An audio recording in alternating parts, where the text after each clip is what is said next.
پہاڑوں کے دامن میں چھپا ایک رازدار شہر، پہاڑوں اور جنگلات سے گھرا ہوا ایک قدیم شہر تھا جس کا نام نور گڑھ تھا۔ یہ شہر بظاہر پرامن، حسین اور سرسبز نظر آتا تھا، مگر لوگوں کا ماننا تھا کہ رات کے وقت یہاں کچھ پراسرار ہوتا ہے، جیسے کچھ سائے، کچھ سرگوشیاں جو درختوں کے درمیان سے آتی ہیں۔ نور گڑھ کی گلیوں میں ایک ہی بات گونجتی، چڑیلیں پھر سے جاگ گئی ہیں۔ نور گڑھ کے کنارے ایک جنگلی علاقے میں ایک نوجوان لڑکی رانا رہتی تھی۔ وہ اپنی جھونپڑی نما گھر میں اکیلی تھی۔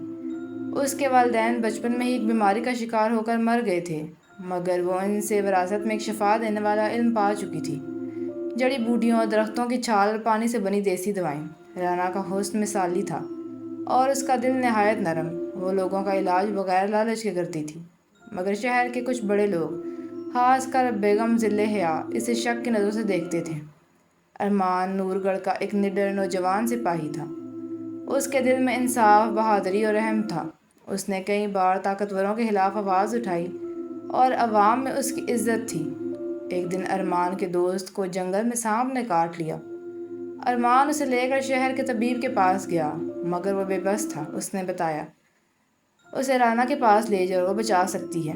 ارمان نے دوست کو لے کر رانا کی جھونپڑی میں قدم رکھا۔ وہ دن، وہ لمحہ، سب کچھ بدل گیا۔ رانا نے بغیر سوال کیے زخمی کو دیکھا، دوا بنائی، سانپ کا زہر نکالا اور شفا دے دی۔ ارمان نے اسے حیرت سے دیکھا۔ اس کی آنکھوں میں سچائی تھی، ہاتھوں میں روشنی اور الفاظ میں سکون تھا۔ یہ پہلی نظر کی محبت تھی۔ ارمان روز دوا لینے آتا، کبھی اپنی تکلیف کا بہانہ کرتا، کبھی کسی اور کی۔ باتوں کا سلسلہ شروع ہوا اور وہ سلسلہ محبت کی لکیر بن گیا۔ بیگم ذل حیا شہر کی سب سے طاقتور عورت تھی۔ اس کے محل میں کوئی نہیں جا سکتا تھا۔ لوگوں کو صرف اتنا پتا تھا کہ وہ شہر کی سب بیواؤں میں امیر، پراثر اور سرد دل ہے، لیکن اصل حقیقت یہ تھی، وہ ایک خفیہ جادوگرنی تھی۔ برسوں سے وہ کالا جادو کر کے لوگوں کی روحیں چراتی، بیماریاں پھیلاتی اور شہر پر راج کرتی۔ جب اسے پتہ چلا کہ ارمان رانا کو چاہتا ہے تو اس کا دل جلنے لگا۔ اس نے فیصلہ کیا، اگر میں اسے نہیں پا سکتی تو کوئی اور بھی نہیں پائے گا۔ ایک رات شہر کے ایک بچے کی اچانک موت ہوئی۔ اس کی آنکھیں سفید تھیں، جسم پر کوئی زخم نہ تھا۔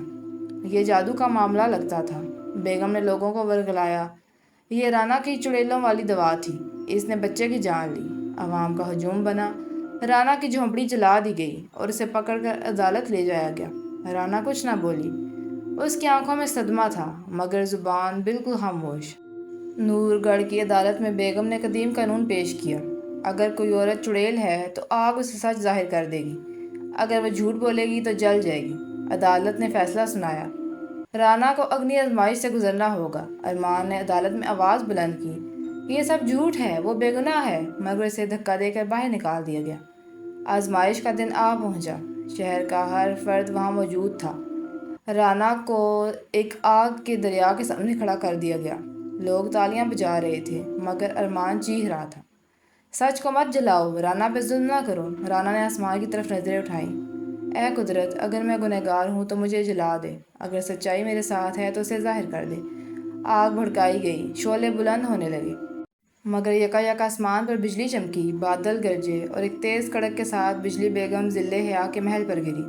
محل سے کالے دھوئیں کے ساتھ خوفناک چیخیں سنائی دیں، جادو کی کتابیں، خون سے بھرے پیالے اور بیگم کا خفیہ کمرہ سب راکھ ہو گیا۔ ادھر رانا کے ارد گرد روشنی کا دائرہ بن گیا اور اس کا رستہ پھولوں سے بھر گیا۔